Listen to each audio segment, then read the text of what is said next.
بسم الله الرحمن الرحيم الحمد لله رب العالمين رب السماوات والأرضين والصلاة والسلام على سيد الأنبياء والمرسلين سيدنا ومولانا أبي القاسم محمد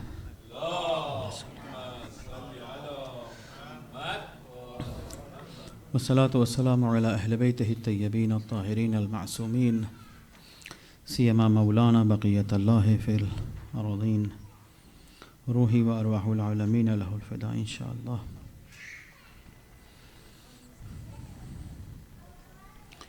Allah subhanahu wa ta'ala He is ready and His doors are always open to us, and in a sense I can say He's been waiting for us since long time. And there's a very small book translated in English, maybe there's 70, 80 Hadith Qudsis translated in English. If you just read this book for a week, it's a very good book. One of the scholars, he compiled not all, just a few of Hadith Qudsi in one small volume. And well, there's in Iran, there's lots of books published in Lebanon as well, Hadith Qudsi. If you have those books, and recite some of these ahadith from this book. It's a very beautiful book, and sometimes when you read the hadith, you feel pain from someone supposed to be loved by everyone, but people dealing with one in a way that he does not deserve to be dealt with like that. Allah subhanahu wa ta'ala says, I love you and I have created you and I have given all the blessings, and you don't want to turn to me. And there's an ayah in Quran where Allah subhanahu wa ta'ala says, what happened to you? مَا غَرَّكَ بِرَبِّكَ الْكَرِيمِ. At the end, this is the ayah. Oh my people, what happened to you? What I have done wrong to you? Then you turn your face away from me and you're not coming to me. While I've been waiting for you and I want you here with me. But the ibarah in Quran, the wordings are beautiful. فَمَا غَرَّكَ بِرَبِّكَ الْكَرِيمِ. What happened? You become so opponent to me. Now you're opposite side of me. While I am your Rabb Kareem. I have done all the goods and you don't want to come to me. So what's wrong with you? Where's the problem? This is very hard to read and this is very hard to understand. But this is reality. And human, just because of their lustful life, desireful life, they're busy with their tasteful life. They want to go towards Allah subhanahu wa ta'ala while He's waiting.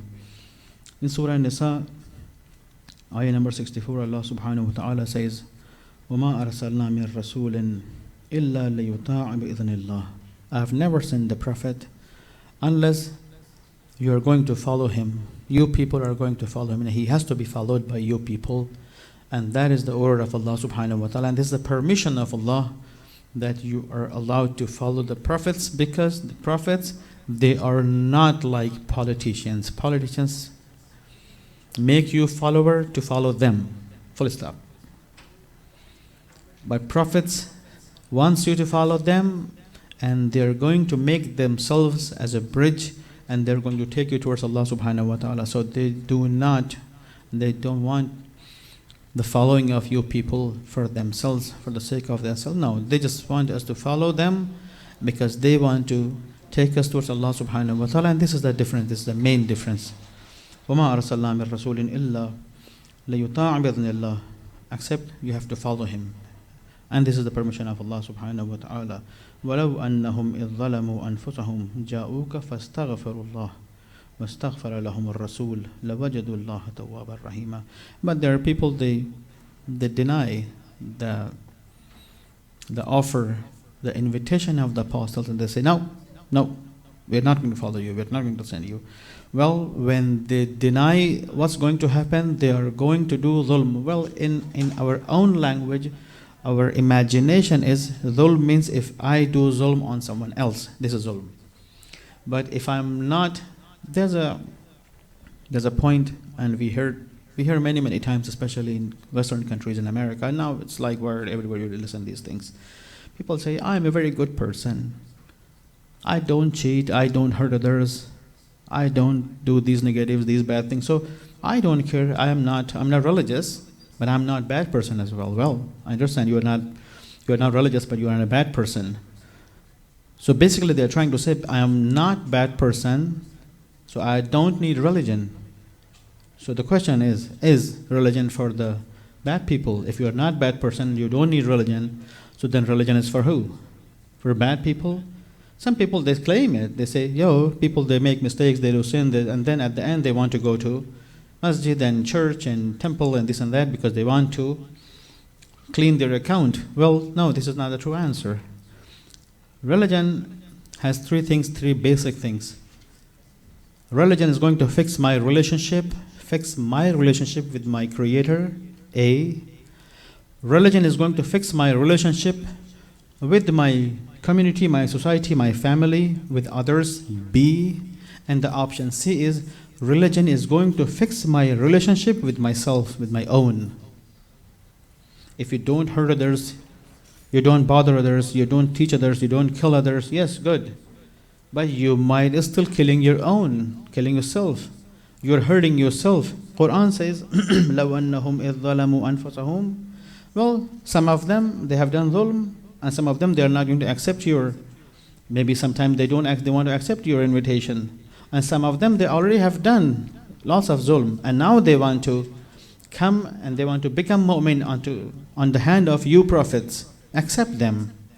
فَاسْتَغْفَرُ اللَّهُ وَاسْتَغْفَرَ لَهُمُ الرَّسُولُ. Allah is going to do istighfar these people. Beautiful. And then Rasul is going to do istighfar for these people. Even though they have done zulm on themselves and others. Well, there's a two thing. I will reach to that point when we have done zulm on others. This is haqqun nas and we have to ask from them forgiveness. That's a different question. But if I have done dhulm on myself, I have done sin or shortcomings, I have this thing, Allah is doing istighfar for us. And not only Allah, Rasul is going to do istighfar. لَوَجَدُ اللَّهَ تَوَّابًا رَحِيمًا. And at the end, these people, they are going to find Allah subhanahu wa ta'ala tawwaban rahim. Tawwab means if you do tawbah, make a deal after breaking hundreds of the deals with Allah subhanahu wa ta'ala. There's a beautiful shair in Farsi where it says, if you have broken 100 times your tawbah, even they don't worry, come to Allah subhanahu wa ta'ala. I say more than 1,000 times if you've broken you have broken your tawbah, your deal with Allah subhanahu wa ta'ala, there's a no dead end. Come to Him, but don't go back.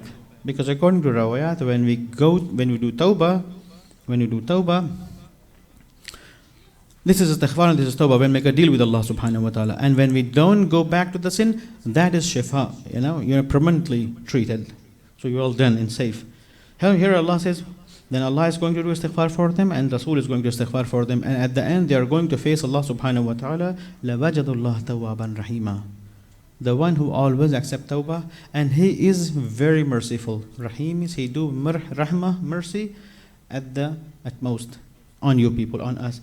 Then, but people, we have to decide in which side we are in dunya, because a very short sight, sometimes we can see only few meters, few hundred meters, few weeks, few months, few years, and due to lack of great or big vision, we do sin, we make mistakes. And people, they do dhulm on others, oppress others, and they think they're making money, they're making wealth, they're making their dunya. Well, there's a hadith from Imam Baqir alayhi salatu wasalam where he says, يَأْخُذِ الْمَظْلُومِ مِنْ دِينِ الظَّالِمِ. Well, make a point, my brothers, always remember that even though people of dhulm, right? Even though people of, if you go to the life of lots of kings, Shahan, lots of kings, beside doing all those zulms, they have done a lot of good things as well. They were with certain groups, they were doing research, they were providing them paper, ink, facilities to do research. They have been making lots of things. They have been doing khairat as well. They have been doing charities as well, beside doing all the zulm. Well, in this hadith, Imam Baqir is saying, it's a beautiful hadith. يَأْخُذُ الْمَظْلُومِ مِنْ دِينِ الظَّالِمِ أَكْثَرْ مِمَّا يَأْخُذُ الظَّالِمِ مِنْ دُنْيَا الْمَظْلُومِ. At the end, Madhloom is going to get much more from the religion of Zalim that he could get from his dunya, the Mazloom's dunya. Zalim in this dunya, What they do? They take Muslim's wealth, his time, his life. But beside these doing zulms, even though zalimin, they have good deeds. And at the end, in the day of Qiyamah, according to Imam Baqir alayhi salatu wasalam, Madlum is going to get much more from zalim that he's been taken from Madlum in this life. And he has to face empty-handed. When he's going to face Allah subhanahu wa ta'ala, he says, oh Allah, I have done this and I have done this and that. Where it gone? So Allah is going to respond to them, besides doing all those good deeds, you have done dhulm on these people. So we have distributed your all good deeds among the madhlumeen, and he's going to loser. He's going to be loser there. يَأْخُذَ الْمَظْلُومِ مِنْ دِينِ الظَّالِمِ. Mazlum is going to get much more from the deen of zalim, مِمَّا يَأْخُذِ الظَّالِمِ مِنْ دُنْيَا الْمَظْلُومِ, in comparison to what the zalim has taken from madhlum in this dunya. Well, how much we can take? Few hundred thousands, few millions, few billions, right? Not more than this. Few horses, few lands, few families, not more than this. But beside that, they have done lots of things. They are going to lose. People, we all have to think. We all have to think, one, at the point that Allah is always ready to accept us. But Allah is going to accept us when we move towards Him with the sincerity. And that is the most important condition. Because sometimes we do lots of things and there's no sincerity, there's no ikhlas. Somehow we have to keep this ikhlas in our life. If we could keep this ikhlas in our lives, in our deeds, in our pattern of living, then we are successful. Otherwise, munafiq cannot be. And people, they cheat Allah subhanahu wa ta'ala, they act in other way. Their intention is something else and their action is something else. In hidden, they have some other thing. In outside, they have some other life. Different people. Munafiqeen, they have two faces, people. According to a hadith from Abu Abdullah Imam Hussein alayhi salatu wasalam, he says, مَا كُنَّا نَعْرِفُ الْمُنَافِقِينَ عَلَى عَهْدِ رَسُولِ اللَّهِ صَلَى اللَّهُ عَلَيْهِ وَآلِهِ إِلَّا لِبُغْضِهِمْ عَلِيًّا وَوَلْدَهُ عَلَيْهِ السَّلَامِ. Imam Hussein is saying, we could not find anyone with nifaq unless he was the enemy of Amir al-Mu'mineen. That means this nifaq, because of nifaq, these people become enemy of Amir al-Mu'mineen, because they were habitual to play games in front of Rasulullah and Ahlul Bayt. They played games with them, then we are with you. But when they go to personal life, they say, no, forget it. No, here we are, in our own company, in our own society, in our own friends. Let us enjoy the life. And they went behind their order. Because of this quality, because they have been playing hypocrisy, and they were hypocrites, munafiqeen, they were known at the end, and they introduced themselves in the societies, according to Imam Hussein, as munafiqeen, and they turned in as Amir al-Mu'mineen's enemy. At the end, they became, and they were known as enemies of Amir al-Mu'mineen. I don't remember any munafiq from the time of Rasulullah sallallahu except he was the enemy of Amir al-Mu'mineen. Amir al-Mu'mineen, he was not the man of nifaq or hypocrisy. If you go into the life of Amir al-Mu'mineen, his front and his back is the same thing. What he is outside, he is inside. What he is in the society, he is in the home. But munafiqeen, now they used to play games. Because of that quality, at the end they turned into the enemies of Amir al-Mu'mineen sallallahu. And these people sometime later on in the time of Imam Hassan and Imam Hussein, they were trying, are they going to serve Imam Hussein in Karbala, or are they going to support Imam Hassan? No, they are not going to support Imam Hassan alayhi salatu wasalam. They are not going to support Imam Hussein alayhi salatu wasalam. Because sometimes people, they just claim that we are this and that. They don't mean it. If we are claiming something without meaning it, lots of people, they recite into du'as, Ya laytana kunna ma'ak. I wish I would be with you, Imam Hussein alayhi salatu wasalam. I was supporting you. I was on your side. Well, what does it mean? Fuztum wallahi falaytu inni ma'akum fa'afuza fawzan azima. We say that. I wish, I swear upon Allah, I was with you and I would serve you, Ya Abu Abdullah al-Hussein. And I would reach to the highest level of fawz and successful or salvation. But what happened to them? Ya laytani kuntu ma'akum fa'afuza ma'fuzan azima. Well, wordings is easy saying that. But what is the true meaning? I wish I would be there and I would serve you and I would reach to that level of salvation. فوز عظيم, that success. فَيَا لَيْتَنِي كُنْتُ مَعَكُمْ فَوْزًا. What does it mean? يَا لَيْتَنَا كُنَّا مَعَكُمْ. I wish, I would like. We have to ask from ourselves, do we have that quality? If that incident happens today, are we going to support Imam Hussein? If that thing happens today, are we going to support Sahib al-Asr wa Zaman or no? The intention is something else. We just rhyming the words. What is the true meaning of that? There's a hadith from Imam Rada alayhi salatu wasalam where he says, Ya Rayyan, insert an yakuna laka min al-thawab misla ma liman istushhada ma al-Husayn alayhi salam faqul mata ma dhakartahu ya laytani kunta ma'ahum fafuza ma'ahum fawdan azima. If you want to have the thawab of serving Imam Hussein or serving Amir al-Mu'mineen or serving any other Imam, whenever you remember him, say Ya laytana ma'akum, Ya laytana kuntu ma'ahum fa'afuza fawzan azima. If I would with you, I would reach to the highest maqam of. So what is the thing? What is the condition? Well, you wish. A wish means what? I wish, oh Allah, I wish become a president of the United States. Okay, if you want to become a president of the United States, then run for presidency. Create the ability. Otherwise, others, they are going to make fun of you. You cannot become a president.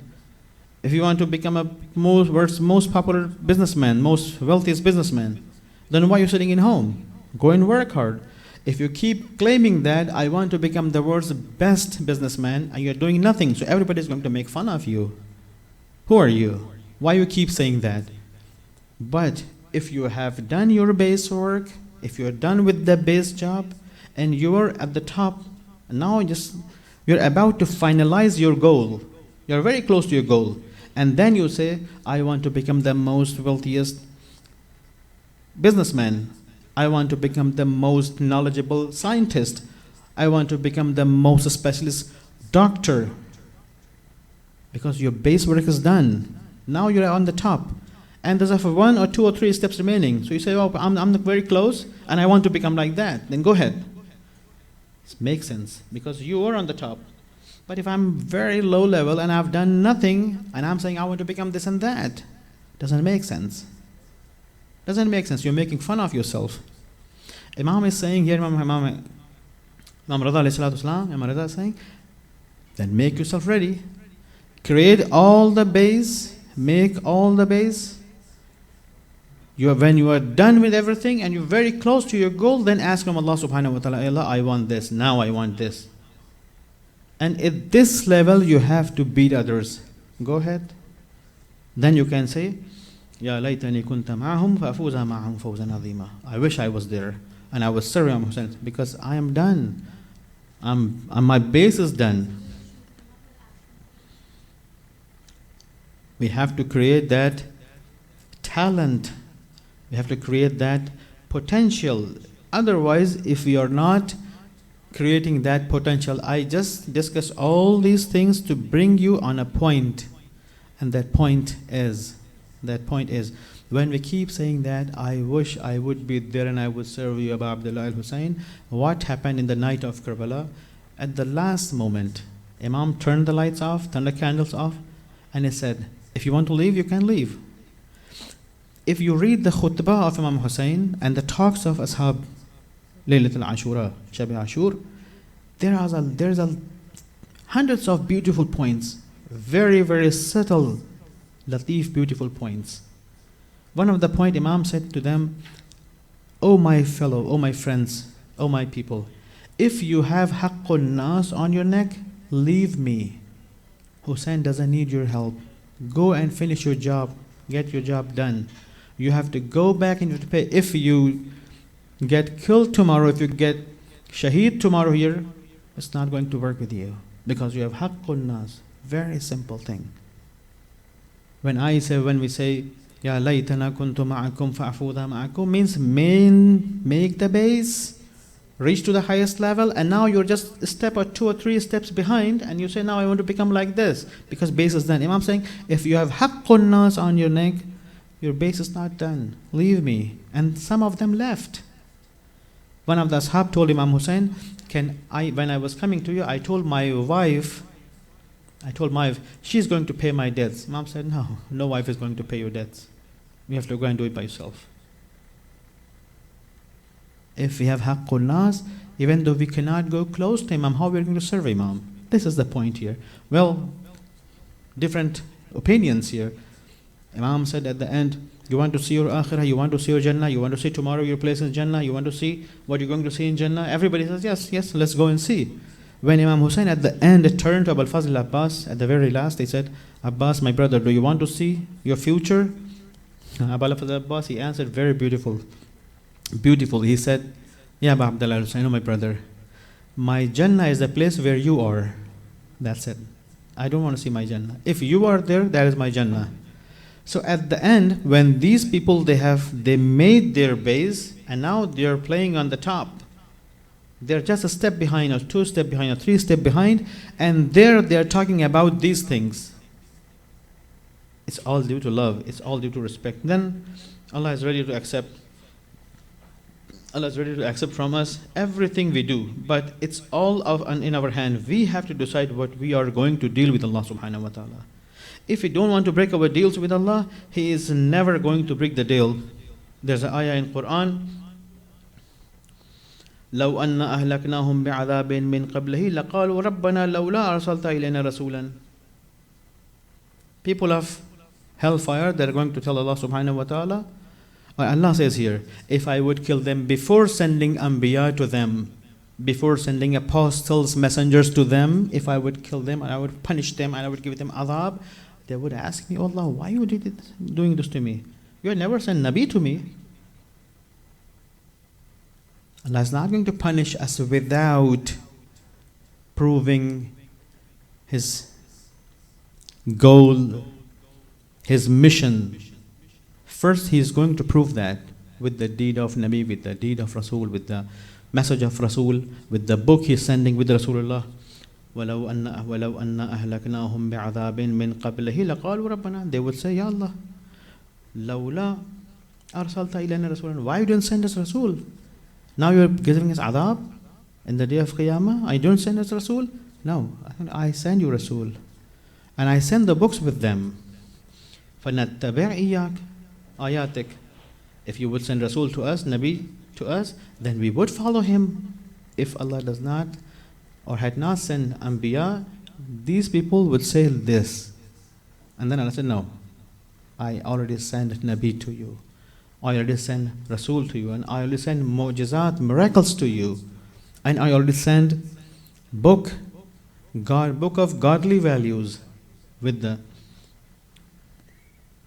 وَلَوْ أَنَّا أَهْلَكْنَاهُمْ بِعَذَابٍ مِّن قَبْلِهِ لَقَالُوا رَبَّنَا لَوْلَا أَرْسَلْتَ إِلَيْنَا رَسُولًا فَنَتَّبِعْ آيَاتِكَ مِن قَبْلِ أَن نَذِلَّ وَنَخْضِي. Before we become dhalil, valueless,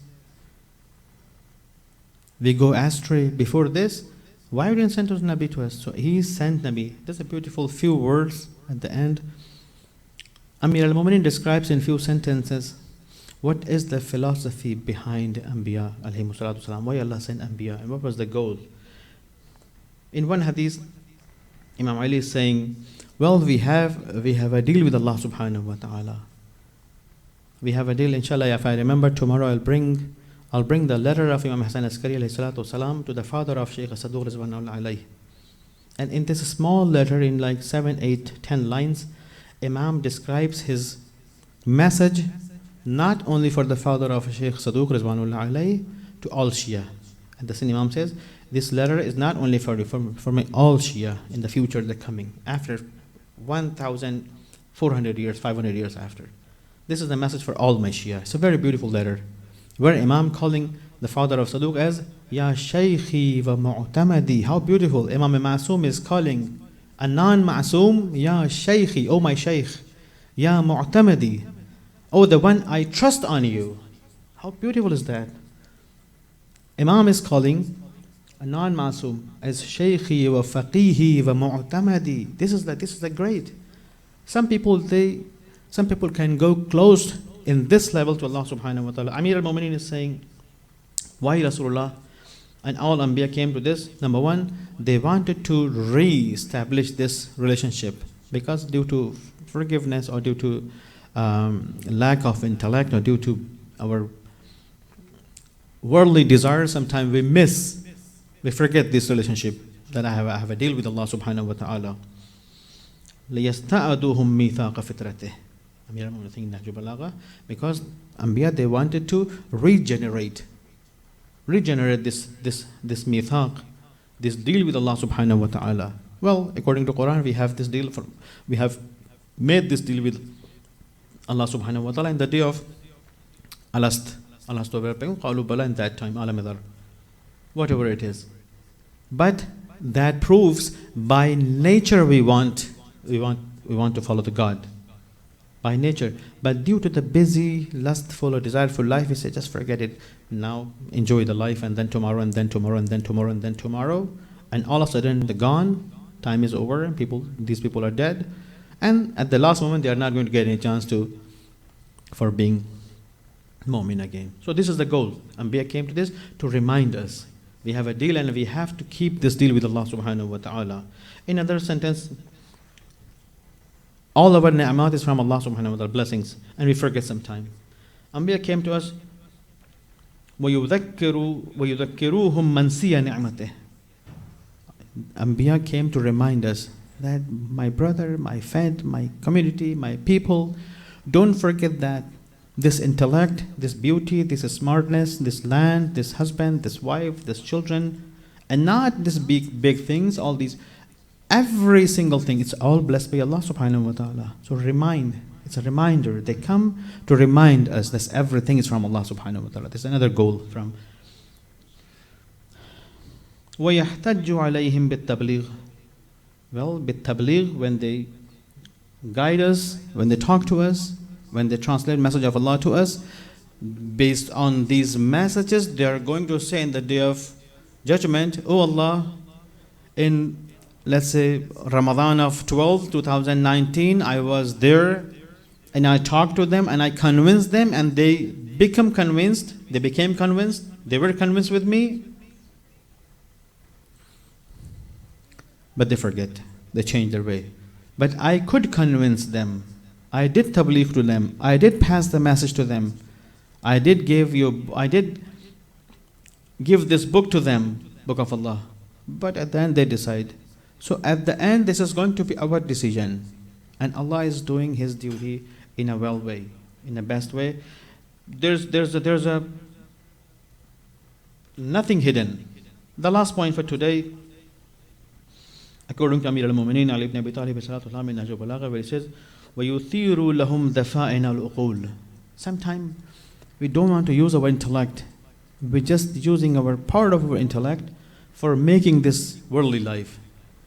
When Anbiya come, they're going to talk us and they're going to dig this intellect, and they're going to take us, they're going to ask deep questions from us. And because of that deep question, they are going to dig our aql, the intellect, and they're going to renew our aql, or re-alive the aql. And this aql is not going to think again and again from a different perspective. I have never been thinking like that. I never thought like that. I never faced this question. Wow. So this is something new. It happens to us. A strong person sometimes take you in a challenge and you feel like, wow, I never thought in this way.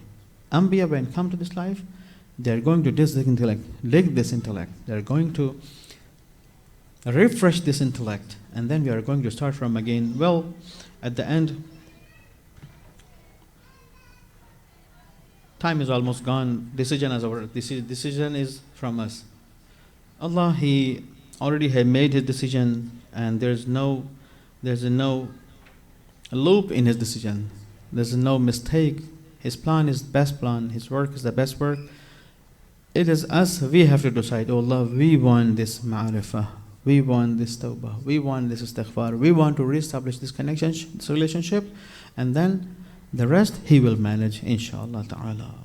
At the end, I ask from Allah subhanahu wa ta'ala few dua. Oh Allah, I ask you to forgive all of our sins. Oh Allah, I ask you to grant us tawfiq bihaqqi Muhammadin wa ali Muhammad. Oh Allah, I ask you to free all humans, especially believers, from all oppressions, especially mu'mineen in Yemen and Muslimin in Yemen from the Saudi oppressions. O Allah, I ask you to relieve all mu'mineen under the hardships. O Allah, I ask you to heal the life and health of mu'mineen, especially our ulama, maraji and scholars, and all mu'mineen, including mu'mineen sitting in this majlis. O Allah, I ask you to bless all mu'mineen and marhumin of this majlis and all other majalis.